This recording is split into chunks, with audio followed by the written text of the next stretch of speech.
यहाँ पर हालांकि मेरा अनुभव बहुत है और पिछले 10 सालों से 2.5 साल में विपक्ष नेता रहा, लेकिन 7.5 साल में सरकार में रहा। किंतु जिस प्रकार का मैंडेट इस समय मिला है, मैं ऐसा मानता हूं कि निश्चित रूप से उस मैंडेट का एक प्रेशर, जनता के प्यार का एक प्रेशर हमारे पर है। मैं उसको महसूस करता हूं कि जब अपेक्षाएं बड़ी होती है तो चुनौती भी बड़ी होती है, क्योंकि लोग आपसे अपेक्षा कर रहे हैं, तो निश्चित रूप से उसका प्रेशर मुझ पर है। देखिए, मैंने आज जो पहली सिग्नेचर की है वो हमारा जो मुख्यमंत्री आरोग्य सेवा का कक्ष है, उस कक्ष में एक कैंसर रुग्ण को बोन मैरो ट्रांसप्लांट के लिए 5 लाख रुपए मुख्यमंत्री सहायता निधि से देने का निर्णय मैंने किया है। पहली साइन वो मैंने की हुई है। और यहाँ पर हालांकि मेरा अनुभव बहुत है और पिछले 10 सालों से 2.5 साल में विपक्ष नेता रहा, लेकिन 7.5 साल में सरकार में रहा का अनुभव भी बहुत है।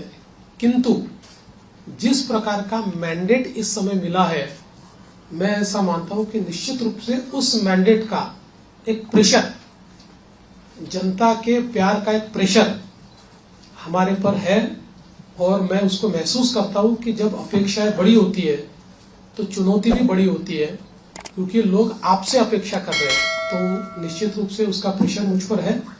और जहां तक फिस्कल डिसिप्लिन का सवाल है, तो निश्चित रूप से उसके ऊपर हमको काम करना ही पड़ेगा, क्योंकि हमने बहुत महत्वाकांक्षी योजना की है। देखिए, क्या होता है कि नॉर्मली आप सोशल सेक्टर में और इंफ्रास्ट्रक्चर सेक्टर में, दोनों सेक्टर में एक साथ काम करते हैं, लेकिन सोशल सेक्टर का स्पेंडिंग ये हम लोगों ने 4 गुना 5 गुना बढ़ाया है, जो मैं ऐसा मानता हूं कि इकोनॉमिक्स में इसको गलत नहीं माना जाता है, क्योंकि इसका भी एक अपना रिटर्न होता है।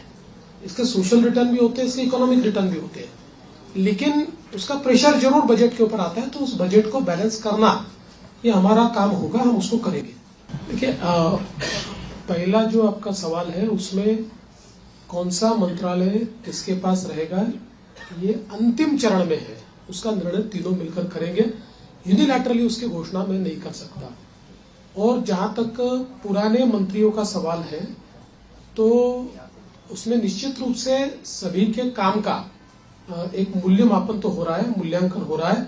उस मूल्यांकन, क्योंकि हमारे जो दोनों साथी है, एकनाथ शिंदे जी ने भी और दादा ने भी, हम तीनों ने बैठकर ये तय किया है कि हम मूल्यांकन करेंगे, पुराने मंत्रियों के कामों का मूल्यांकन होगा, उसके आधार पर आगे का निर्णय होगा।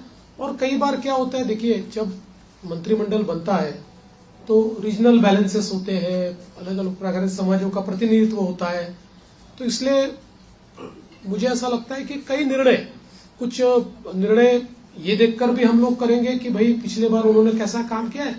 कई बार ये होता है कि किसी ने अच्छा काम भी किया होता है, लेकिन रीजनल बैलेंस में क्योंकि 3 लोगों को मंत्री पद बांटने हैं, तो आगे पीछे होता है।